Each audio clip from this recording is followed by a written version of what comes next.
So, maayong buntag Pilipinas, Ohio dito sa Japan. Magandang umaga, good morning sa lahat. So, maaga akong gumising ngayon. Alas 5 pa dito sa Japan at maaga na ako nag-vlog kunyari. Thank you nga pala dun sa follower ko na nag-comment sa post ko sa Messenger story kagabi about dun sa Anelu bag na pinost ko, na nabili ko sa 2nd Street na tinatawag dito sa Japan.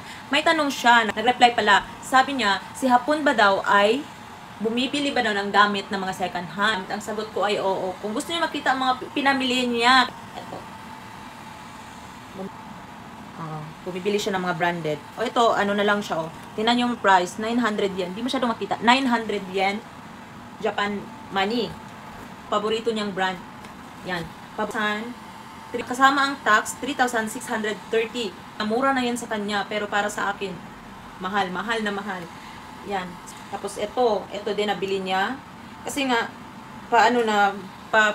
init na dito sa Japan, namili na siya ng mga ganitong damit.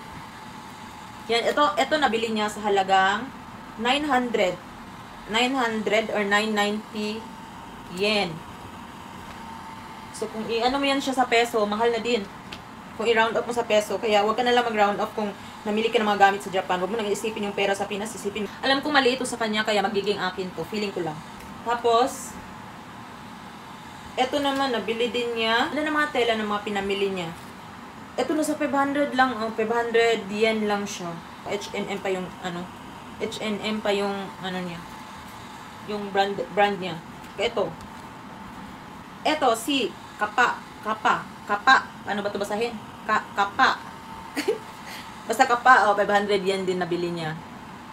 Plus tax is 550 yen. Siguro na, maganda kasi tela ng mga branded, kaya gusto niya yung may mga tatak pag nabili ng mga gamit. Tapos, iba din to siya mamili. Kasi, isang suot lang niya, halimbawa, ngayon pa summer na.